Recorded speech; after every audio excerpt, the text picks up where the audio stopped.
Hello. Namaskaram, Divya. How are you? I'm doing good. Namaskaram. Wonderful. And welcome to the webinar. We have a few participants here. Welcome, participants. Welcome to this session on Hatha Yoga. And we'll just wait for another minute or two for others to join in as well. And then we'll start the session. Welcome to Tabji. Namaskaram, Rajeshi, Rajiv ji. We have some friends from overseas as well.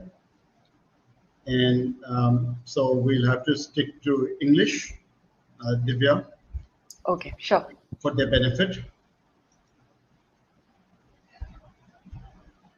Namaskaram, Pari. Good to see you. Namaskaram, Priya.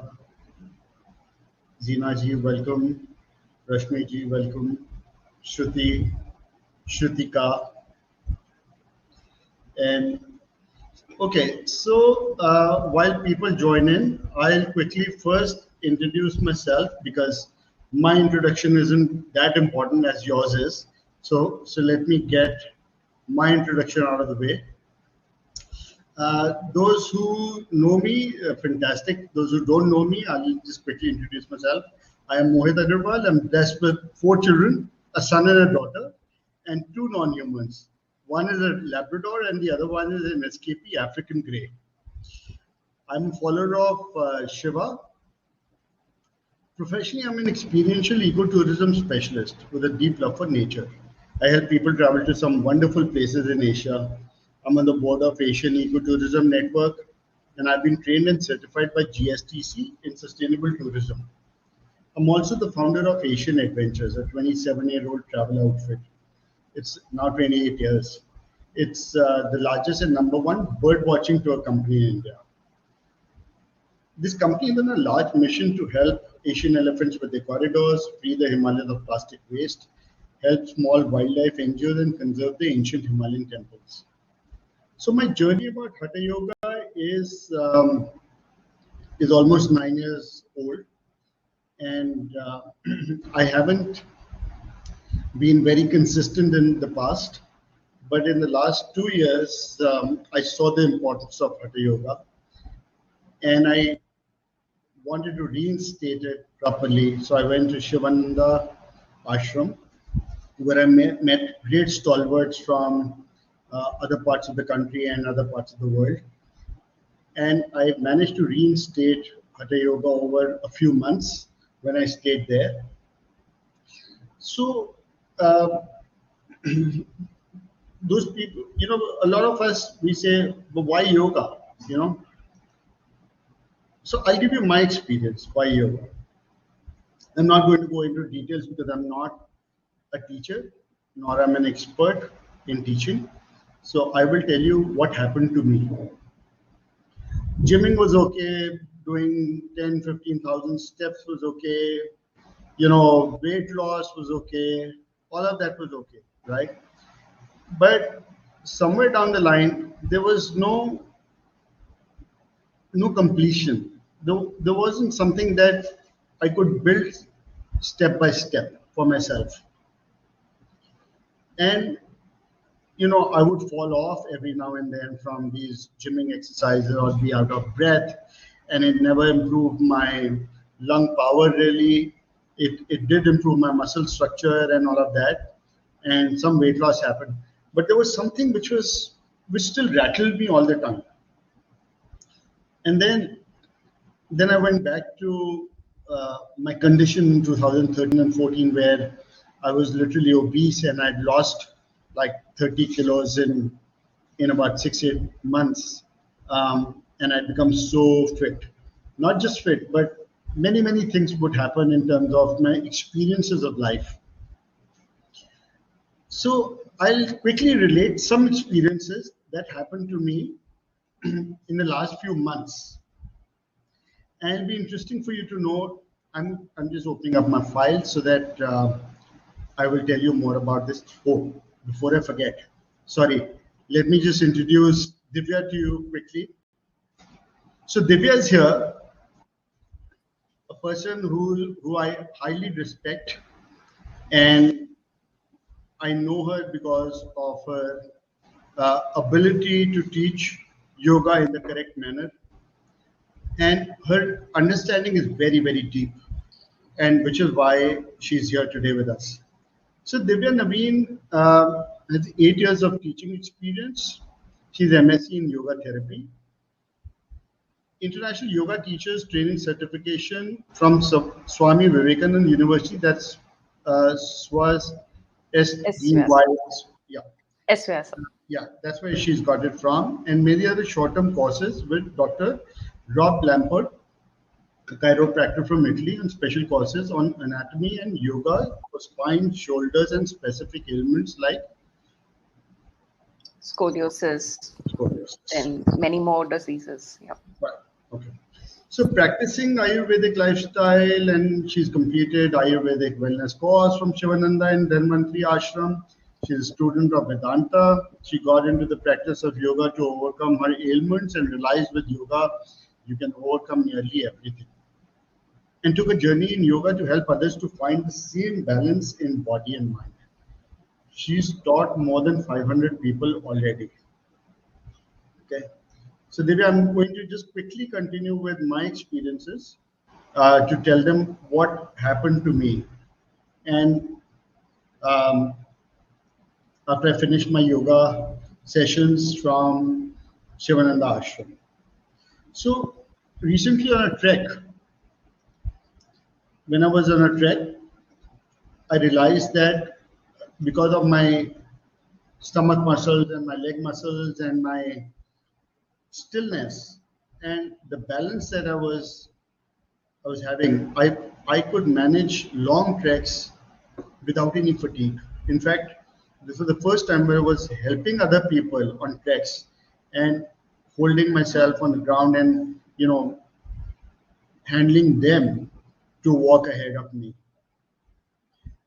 This had never happened before, although I was a trekker, but it was okay for me to trek alone. It was okay for me to trek for myself, but I wasn't really helping anyone earlier. So there was certain kind of confidence, certain kind of clarity that was happening to me during these treks. The next part that happened to me with Hatha Yoga was letting go. You know, it's far more easy. If, for example, earlier I would hold on to things for days together, or hours, or long time, like 40 minutes, 1 hour. Now it doesn't stay like that. Now it's like I would let go any situation very quickly and say, okay, no problem. If I don't need to push it under the carpet, but I just need to park it on the side. If it dissolves, great. If it doesn't, then I'll tackle it. But I'm not going to worry too much about it.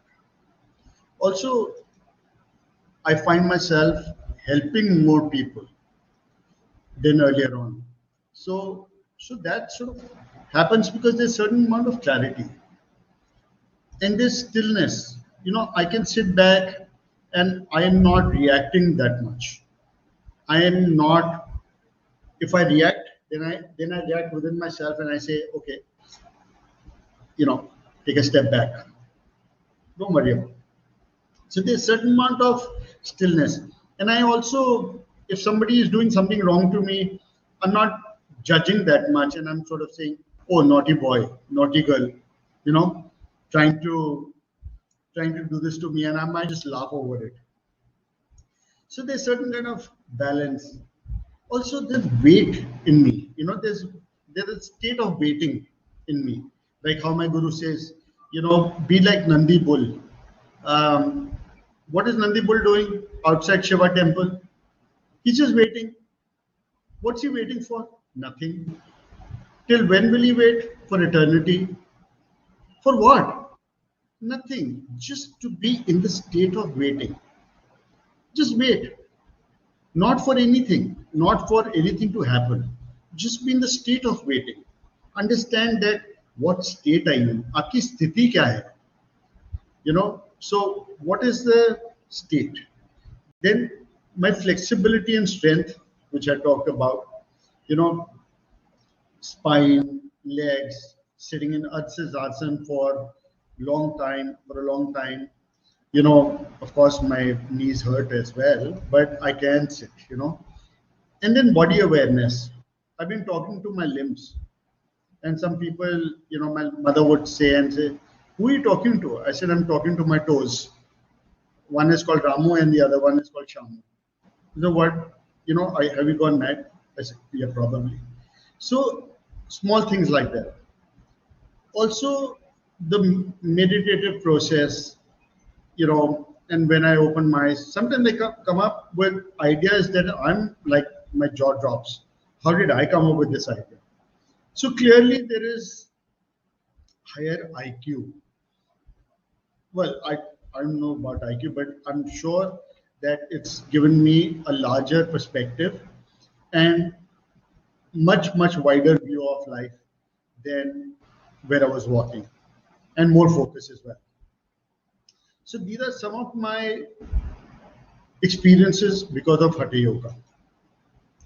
Now I want Divya to take over. Friends, if you've got questions, keep putting them into this chat, and we can take them up later when we ending the program, so that you'll benefit from the knowledge that Divya has, and she'll be able to answer to you. So keep putting your questions, and I'll keep monitoring them. Over to you, Divya. Thank you, Mohit. So we've seen what Mohit has gone through and how beautifully he's transformed himself. So in the same way, before I start with what I have to show and talk about, other than the qualifications that I have in yoga, and before yoga, I was an MBA and I was working in IT.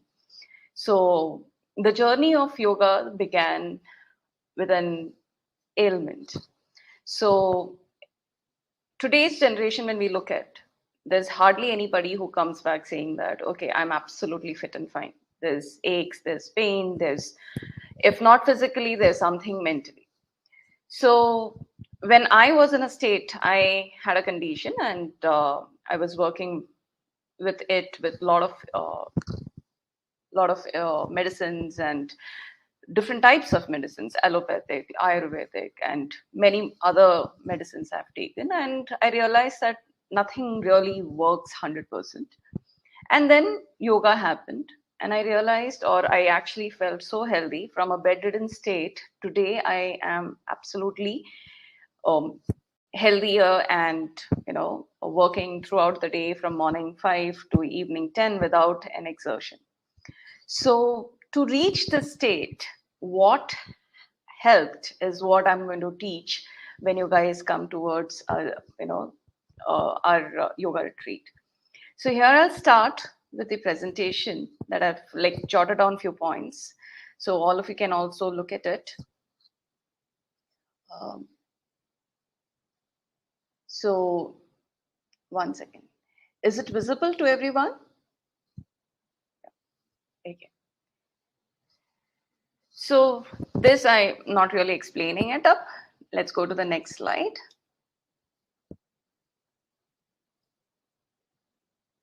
So let's talk about what we know about yoga so far. Yoga has been famous in India and in abroad. Yoga, when we talk about yoga, the first thing that comes to our mind is all the exercises, the complex postures that we see on the Instagrams and the Facebook and all over the social media today. There are challenges and so many things happening on what? So they are the asanas, they are the exercises, the physical movements that we are aware of. Then there are people who talk about breathing techniques, which is famously known as pranayama in yoga. And lastly, the meditation, the famous meditation, because today everybody wants to do meditation. And we are not really sure if we are doing meditation or we are being in meditation. It's only once you go through the process of Hatha Yoga, you touch base the concept of meditation. And that we are going to observe in our class when you reach, to give. So these are the three things that broadly I can, when I interact with people, people come back saying that these are the things I know about yoga. What is there that you're going to teach me different? I've been already practicing these. So to answer that, I will look at the scriptures, because yoga is not a concept that has just originated a few months back or years back. It's there since last 2000 4000 years back. In fact, the father of yoga is known as Lord Shiva himself. He's the father of yoga, and he's imparted that knowledge to the Saptarishis, and then the lineage of yoga keeps going from there. So it's been there since ages. So what does the scripture talk about it? Let's just quickly go through that. So here, first let me get into the meaning of the word yoga, because that's very important. It's, let's see whether yoga is actually an asana or a breathing technique or a meditation part. So the word yoga comes from the root word, which is a Sanskrit word called as yuj, and yuj means joining of Jivatma and Paramatma. So here there are two concepts, Jivatma and Paramatma. So what is Jivatma? It's the human body that we have. And what is Paramatma? In yoga, we call it the super consciousness, something that is always present, something that is always watching. For example, if I have to give you, it is, we all say, right, change is the only constant thing in this world. Okay, that's true. But if you're changing continuously, will you be able to observe the change? When we go back to Newton's third law, we see that only when somebody's steady, that steadiness is able to observe the change. So if you say that you've been changing from your childhood to today, then that means there has been something within you which has always been steady and watching you grow or watching you change. So what is that? Is a question, and that question, if you get an answer, that's your Paramatma, that's your super consciousness, that's your God, that's the moksha, nirvana, all the terms that you can think about. So this is the meaning. It just simply means you're joining yourself, your human self, to something divine. Now let's look at some explanations or definitions that the famous scriptures have given us. So there are a few Bibles that we talk about when we look at yoga. The first Bible is Patanjali Yoga Sutras. That's like the go-to book for all the teachers of yoga. So one of the most famous definition is Yogaha Chitta Vritti Nirodha, which is mastery over the mind. Now it's very funny because when you actually look at the internet, you will see a lot of meaning stating it's control over the mind, which is not true, because yoga is to be free. So if you're controlling, it's not yoga, and you don't like control, then how will your mind like control? You try to control your mind and it will rebel even more. So that is the meaning here, mastery over your mind. Let's go to the next definition, taken from Yog Vashishta. Now when did Yog Vashishta happen? Like Arjuna, even Rama was in a very confused state. And in his confused state, Rishi Vashishta came up with a complete, textbook called as Yog Vashishta, which talks about everything possible in yoga. In that, one of the most famous definitions we generally take upon is Manaha Prashamnopaya Yoga Ityabhidhyate. It's a skill. Yoga is a technique. Yoga is a skill to calm the mind. And then when we look at the next definition, which is not talking about the mind, but has gone into something else, which has been taken from Bhagavad Gita, Yogaha Karmasu Kaushalam. It's dexterity in action. What it means is you perform every action in such a relaxed manner, but at the same point of time, you're 100% aware and fully present when you're performing the action. So there is no multitasking. That's the beauty of it. So here, when you look at these definitions, none of the definitions talk about any asana or a breathing technique or a meditation. But when you look at it keenly, you'll see there is something different coming up. And what is that? It's a state of being. So that is what we see. So what really yoga is? as Mohit was talking and saying about his experiences, he's saying about stillness. He's saying that he's able to be in a state and accept things.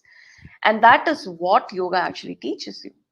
It is a state of being, it's a science of living, or simply we can say it's a lifestyle today. Now, what actually it helps with is clarity of thoughts, of to understand where you are as of today and where you should be, not where you want to be. That's the difference here.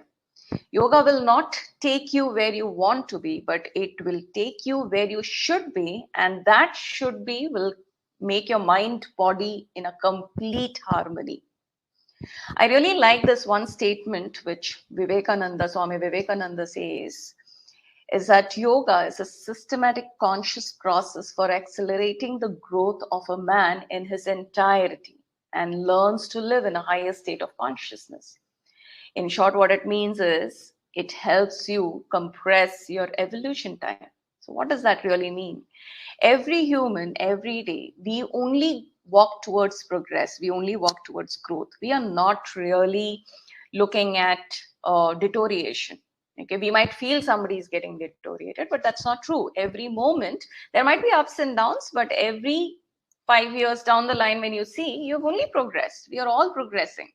And that's our evolution. Some people take a long time, some people in a normal pace, and some people do it extremely fast. With yoga, if you have that skill and technique, you learn it, the acceleration becomes a little easier and faster. So that is what yoga actually does to you. So let's look at then when scriptures talk about all these things, then what are we actually doing with the asanas and pranayamas, and what is this whole concept of meditation? So here in Patanjali Yoga Sutras, as he kept explaining about different things about mind and body, he then said that not everybody can touch base the mind that easily. Not everybody can master the mind that easily, because not everybody is at the same state of evolution. So there are some people at the lower state, some at the higher state. So then there was a design, or steps were designed in such a way that if you follow this, everyone will reach there. So that is our 8 steps or 8 limbs of yoga, the base of Hatha Yoga. In this Hatha Yoga, if you look at it, the first 5 talks about outwardly stuff, which is known as Bahiranga. And the next 3 is inward movement, which is Antaranga. So what are these outward things that we are going to look at is Yamanamasana Pranayama Pratyahara. So here comes the asanas and pranayamas. So yama and niyamas are don'ts and do's of life. If you're not disciplined, you will not achieve anything. And the disciplines and the injunctions are what the first 2 steps are. Once you start doing that, automatically a lot of things set in place. But that itself is very difficult. You'll see that when I explain that when you come over. Now moving on to the next asanas. The physical health is being taken care there. If somebody has to live for a human life is supposed to be 100 years, not 60 or 70 or 80. So if somebody has to live 100 years, he has to live healthy. He can't be on bed for 40 years. So to be there in that health state, asanas play a major role. And then there's a connection, huge connection between your body and mind. Have you ever felt that your stomach is the mirror of your mind? The moment you get agitated, irritated, you have a stomach upset, or there is a loose motion, or you are constipated. So there is always a connection between your mind and your body. And to keep that control is pranayama. If you control the prana, the life force, there is a balance between your mind and your body. And then we come towards the Pratyahara. What is Pratyahara?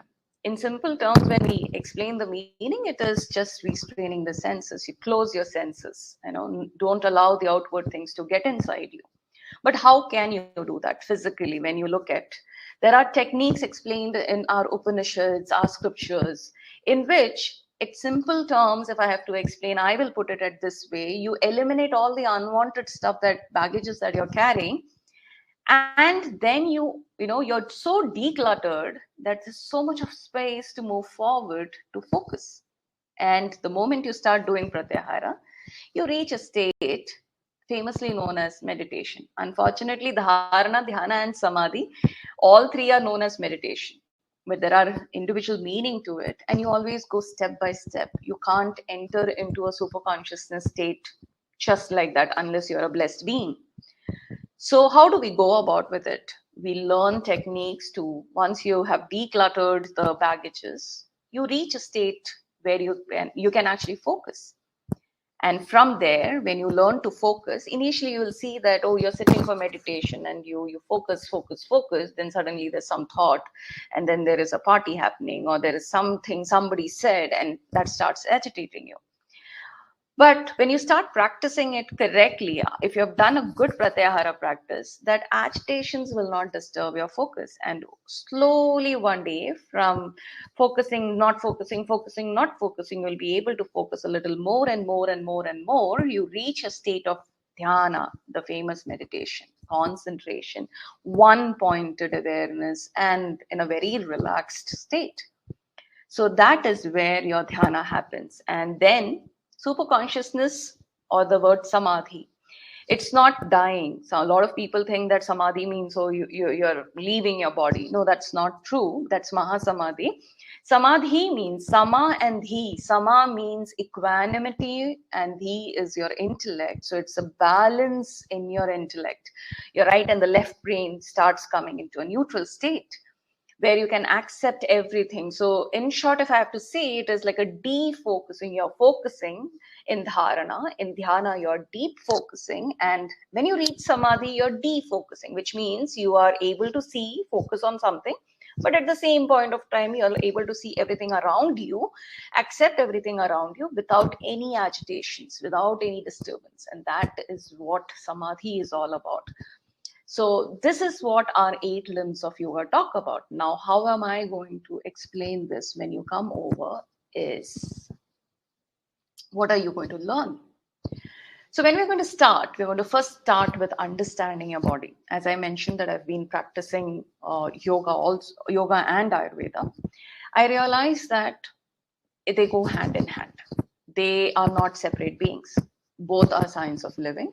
Both has a lot of importance. So, for example, I'll tell you, a lot of people have told me, sprouts is extremely good.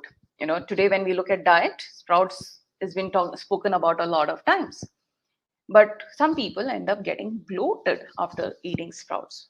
If it is so healthy, why will somebody become unhealthy after eating it? So these things is very beautifully explained in Ayurveda. So how is it explained? Is by the concept of Prakriti. Each human being is born with his own Prakriti, and that is decided on the day of in the womb when the egg meets the sperm itself. So this Prakriti is based on Ayurveda's Tridosha concept, Vata, Pitta, Kapha. So that will be explained well, and you will get an complete understanding about how you are different from others in the family itself, and what are the things that the entire concept will be you centric. So whoever is present, it is individual centric, and it will not be a group thing. So that is something that you're going to find out, and then we move on from there to correct ways of doing asanas. When I say correct, so there is a picture perfect posture that you see on a YouTube link, or a picture, a photograph, a beautiful slim lady doing or a slim person doing a perfect posture, and then you try to do that and you push yourself into that and you end up getting injury. We call it sports injuries. There's a pull, there is a tear, there is spasms that happens into the body, inflammation that happens into the body. So all of that, how to avoid, is what I'm going to focus on when we do the asanas. Each body structure has its own ways of doing the postures. So that part will be explained in detail. There are breathing techniques, n number of breathing techniques when you look at pranayama book. Now, can we do all of it? When are we supposed to do all of it? Can I pick and choose? You have to learn everything and know when to use what. That is the key. So, when you are anxious, there is a breathing technique that can be done. When you are feeling low, there is a breathing technique that can be done. When you are tired, there is a breathing technique. When you have acidity, there is a breathing technique. So, you will learn these techniques and use for your benefit. Then we will be also looking at dietary concepts as we are looking at Prakriti. Diet becomes a very important role there. So we're going to talk about that. We're going to, try and eat that way. We'll be eating a lot of sattvic food. So all of that will be taken care. Then when it comes to the 1.5 hour in the morning and 1.5 hour in the evening, when we start practicing our Hatha Yoga, what are you going to learn there? So first is yamas and niyamas. A brief will be given to you. And when you start listening to it, you will say, oh, that is not possible in today's life. Exactly. We all agree to that. So let's look at practically and how to use it guilt-free. So that is something when we're going to learn.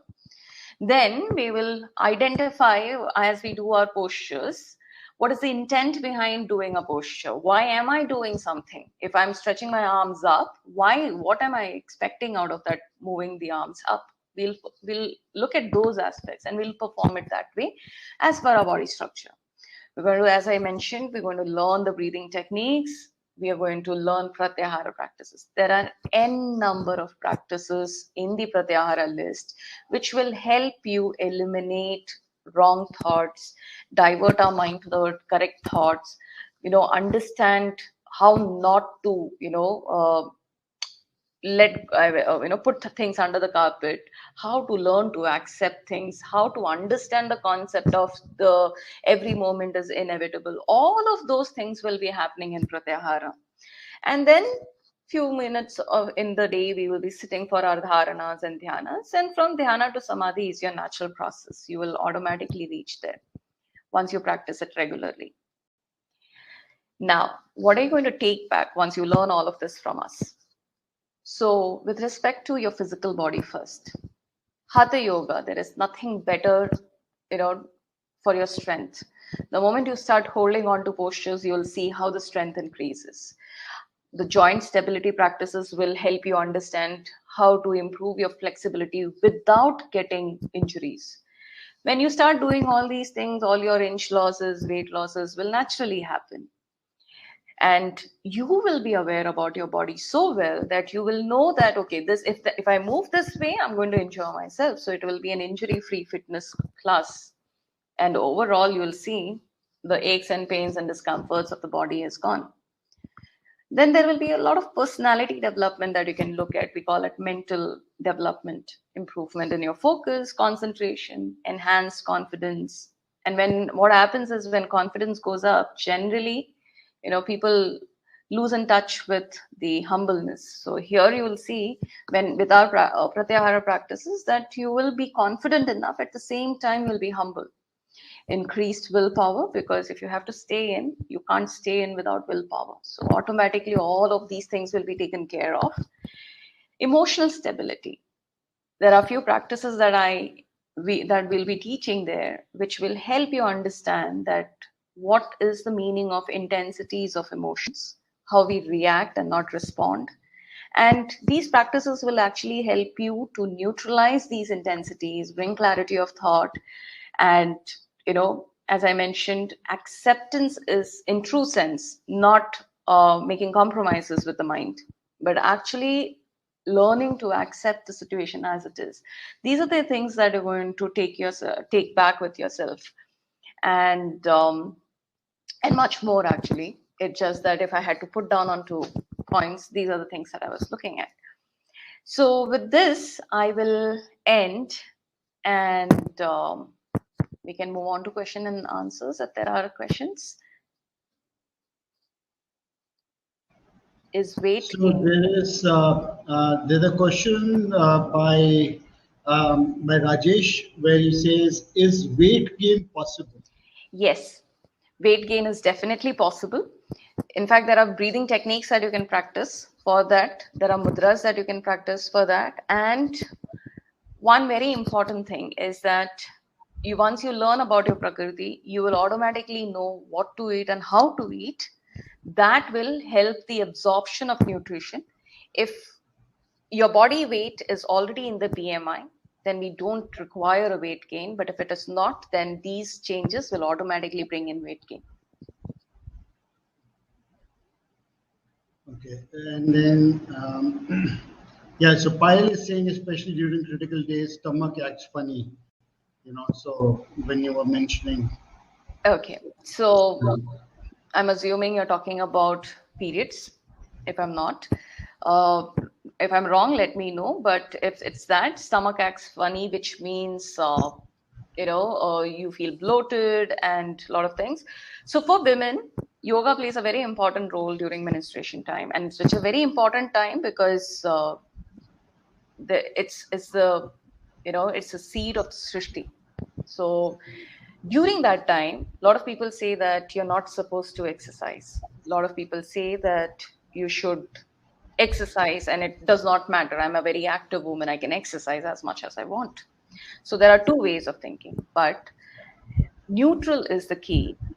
Finding out what suits you at that point of time, that is the key. So there are some floor practices, practices that we do, like mild bhujang and shalabhasanas. All of those things can be done, which will also tackle, because the stomach is on the floor, which will also tackle the acid issues that you feel at that time, the bloating that you get that time. So those things we can tackle it. And once you practice regularly yoga, you will see that those period days are very easy and comfortable. It does not give you that much of discomfort. You'll see that happening. And So he says, then Payal also says, can we do Kapalabhati during periods? And also how to stay motivated to be dedicated to yoga. Okay. So that is where the willpower comes in, motivated and dedicated to do yoga. And I also feel that if you have a good teacher, you'll automatically become motivated and dedicated. Because I have people coming into my class since last 7-8 years. So I don't know how that happens, but they do stay in. People don't come and leave that easily. So it depends upon how well you're able to sensitize your body and mind while you're practicing. Once you start doing that, it becomes so beautiful that if you don't do yoga for 4 days, fifth day you will pick up your mat and you will sit down, and that is the beauty of Hatha Yoga. And there was one more question, right, Mohit? Yeah. What did I miss? This is no. So she said, can we do Kapalabhati Yeah, during Kapalabhati. periods? So ideally, no. Okay, because the way people do Kapalbhati, I have seen people doing it in haphazard ways. People do it so heavily that people end up getting lower back pain after doing Kapalbhati. So there are various ways of doing it. You can actually do Kapalbhati even without flapping your abdomen. So those things, those subtler things will be explained and taught when you come over.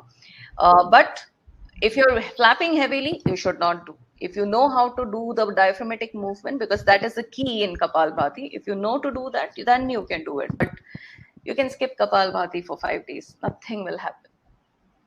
So there's a very interesting question by Pratap Singh. It says, how much time it usually takes to reach nirvana? That's a very, very interesting question. Even I have that question when I keep asking it to my Vedantic teachers. I have given myself a 2-year time. 2 janmas timeline. How many janmas are you planning to give to yourself? So, how much time does it take? In scriptures, how it is put down is the sooner you empty your baggages, the sooner you get rid of all your karma phalas, the more faster you reach there.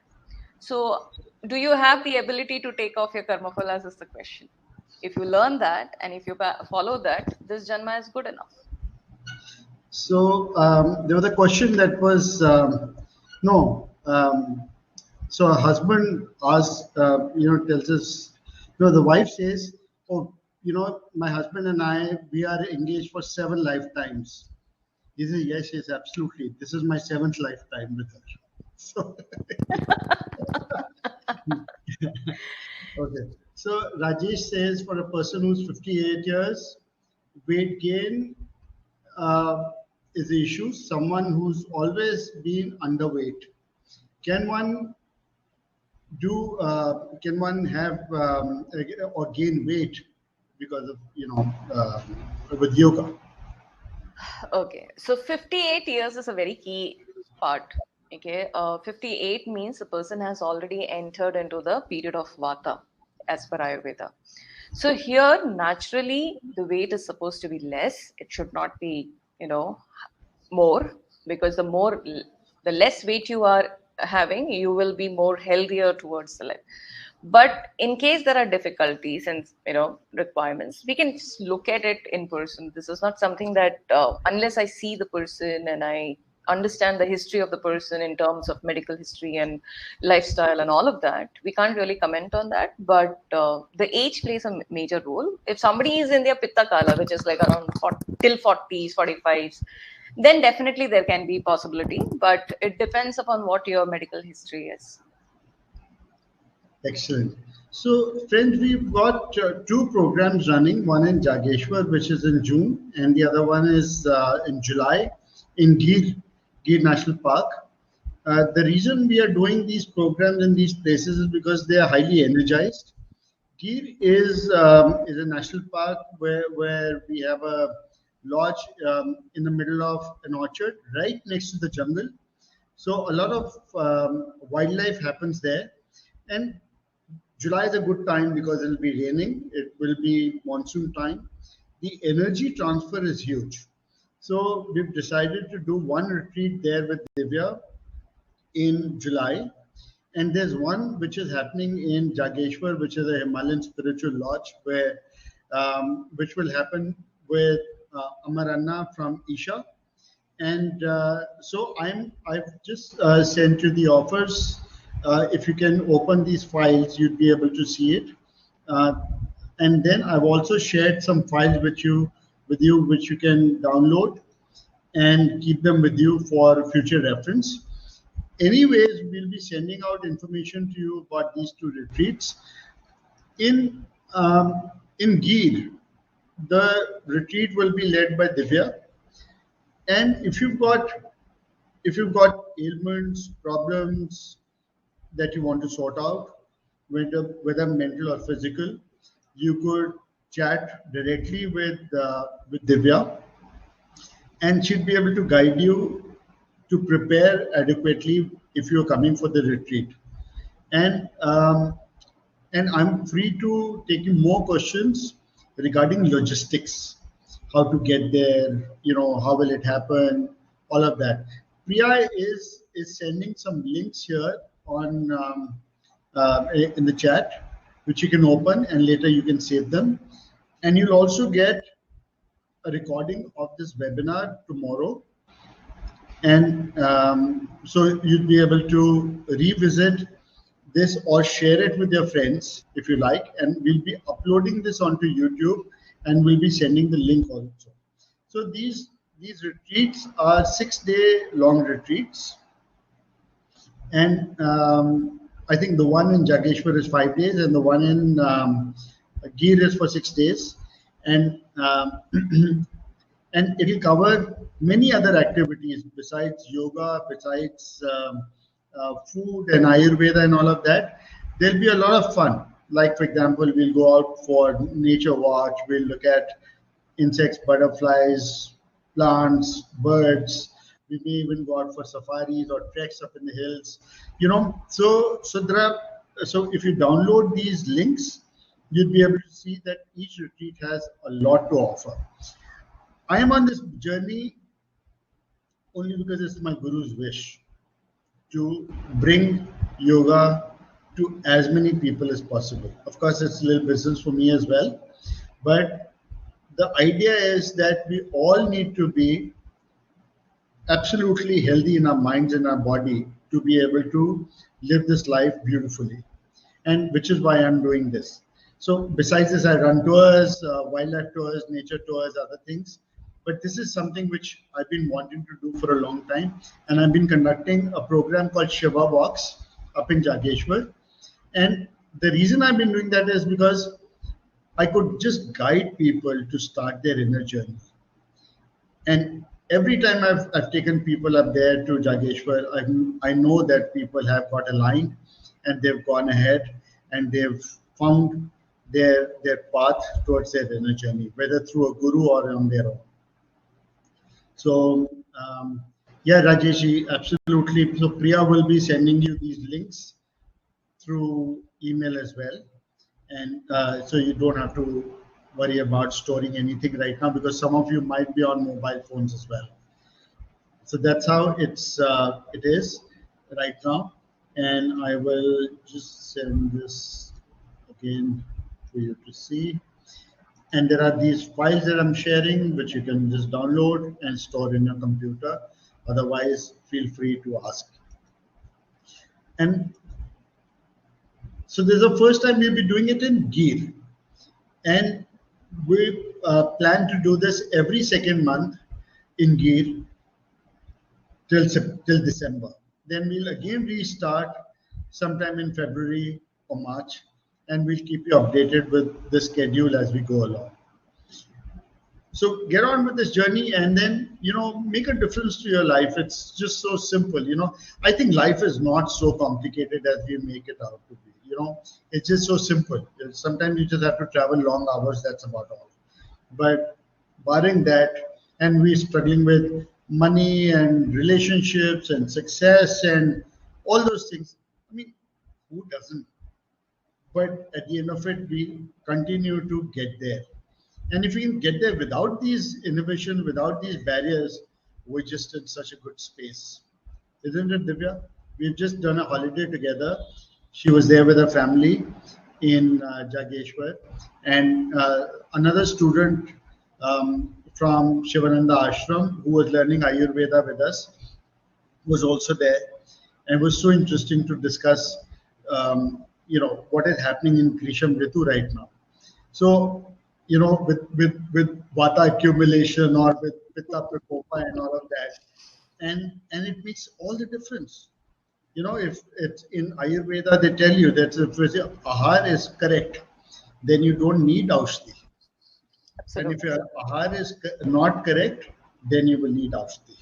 So why should we even worry about aushti if we know how to keep our metabolism, our body, our food correct, and just carry on towards whatever that nirvana or moksha or whatever people would want.